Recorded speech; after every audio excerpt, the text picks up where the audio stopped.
في قلب الصحراء المغربية، حيث لا يسمع سوى صدى الريح، هناك مكان لا يجرؤ أحد على الاقتراب منه.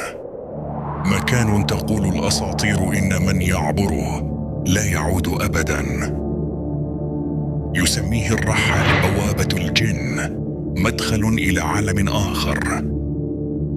تختفي عنده القوافل وتروى حوله القصص منذ قرون. فهل هي مجرد حكاية بدوية، أم أن هناك سراً حقيقياً يخفى تحت رمال المغرب؟ اليوم سنغوص معاً في عمق الغموض لنكشف الوجه المظلم من الصحراء المغربية. مرحبا بك في دارك سايد عربي، حيث نكشف ما لا يريدونك أن تعرفه. قبل مئات السنين كانت القوافل تعبر طريقا قاحلا بين الرشيدية وتندوف. في إحدى الليالي توقفت قافلة قرب واد غريب لا تظهر له أي خرائط، وعند منتصف الليل سمع من الرمال ضحك مكتوم وخطوات لا ترى وصوت بلغة لم يعرفها أحد. مع شروق الشمس اختفى 3 من الرجال، لا آثار لا جثث، فقط الرمال الهادئة كأن شيئا لم يكن. ومنذ ذلك اليوم أصبح المكان محرما. يقول البدو عنه: الجن حراس البوابة، من يقترب لا يعود.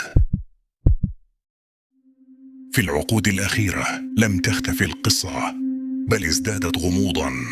المؤرخ والمصور الإسباني خورخي مارتينيز كتب سنة 1999 قرب واحة تافيلالت: شاهدت أضواء خضراء تتحرك تحت الرمال، وعندما اقتربنا تعطلت الكاميرات تماما. لكن الأكثر غرابة أن صور الأقمار الصناعية تظهر منطقة مظلمة تماما في وسط الصحراء، لا تعكس الضوء، كأنها تمتصه. الباحثون المغاربة حاولوا تفسيرها علميا، لكن حتى اليوم لا أحد يعرف ماذا يوجد هناك بالضبط. وثائق مسربة من فترة الاستعمار الفرنسي تتحدث عن بعثة سرية أرسلت إلى تلك المنطقة. الهدف: البحث عن مدخل تحت الأرض كان السكان المحليون يتحدثون عنه. تقول الملاحظات القديمة إنهم وجدوا نفقا طويلا محفورا في الصخر، يخرج منه هواء بارد رغم حرارة الصحراء. بعد أيام توقفت البعثة فجأة عن العمل ولم تنشر أي نتائج.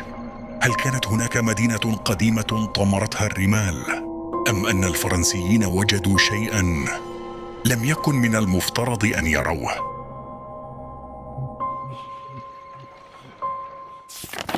بوابة الجن ربما هي مجرد أسطورة، أو ربما تحذير من زمن بعيد، لكن الحقيقة المؤكدة أن هناك أماكن في هذا العالم لا تفسرها العلوم، ولا يجرؤ أحد على استكشافها مرتين. فهل أنت تجرؤ على الاقتراب من تلك البوابة؟ اشترك في دارك سايد عربي لتكتشف الأسرار التي دفنتها الرمال، واكتب لنا في التعليقات: هل تؤمن أن بوابة الجن حقيقية أم مجرد أسطورة مغربية؟